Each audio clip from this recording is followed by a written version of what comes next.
స్తోత్రం. ప్రియమైన బిడ్డలారా, ఈరోజు మనము యెహోవా నామము ఘనమైనదనియు ఆయనను ఏ విధంగా ప్రార్థిస్తే మనకు సహాయం చేస్తాడన్నది మనము తెలుసుకుందాము. మొదటిగా రాజైన యెహోషాపాతు చేసిన ప్రార్థన గురించి తెలుసుకుందాం. 2వ దినవృత్తాంతంలో 20వ అధ్యాయము 6-12.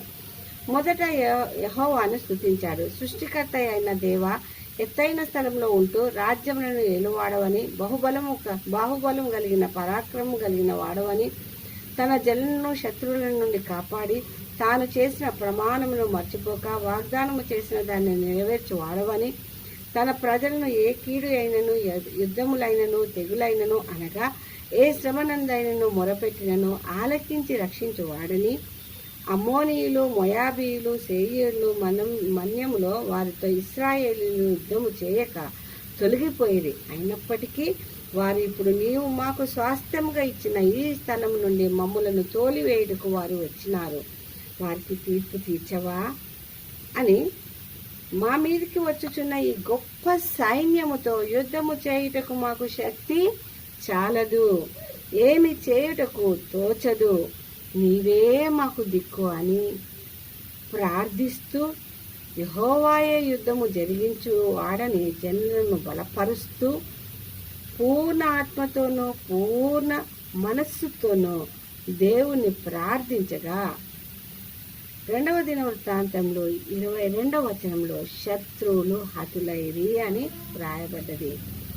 అక్కడ వారు శవములై నేలపై యుండిరి అని చేసినని వ్రాయబడ్డది.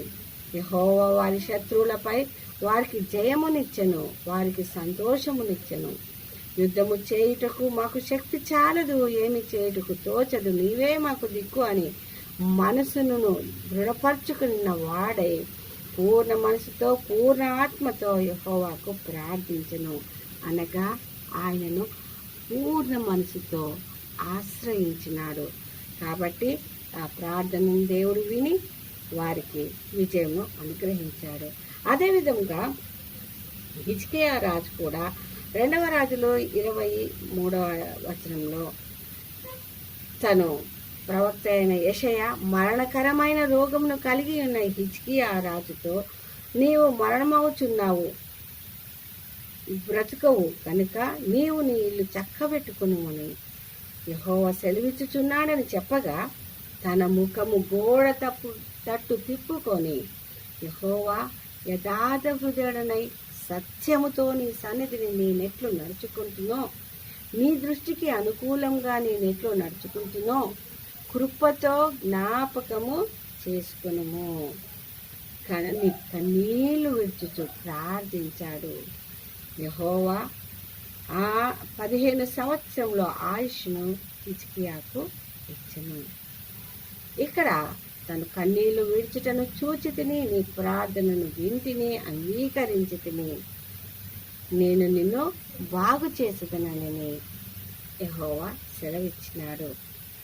ఇక్కడ హిజ్కియా రాజు యథార్థ హృదయంను కలిగి పశ్చాత్తాపంతో సత్యముతో, నేనేమి చేయలేని పరిస్థితిలో ఉన్నాను, ఆయనను నన్ను ఒకసారి ఇంతకు ముందు నేను చేసిన వాటిని జ్ఞాపకం చేసుకుని నీ కృపతో, కృప వలన నాకు నీ సన్నిధిని దయచేసి కన్నీళ్లు విడుచుచు ప్రార్థించగా, సన్నిధిని దయచేయమని ప్రార్థిస్తూ కన్నీళ్లు విడ్చగా యెహోవా ప్రార్థనను అంగీకరించి జవాబును ఇచ్చాడు.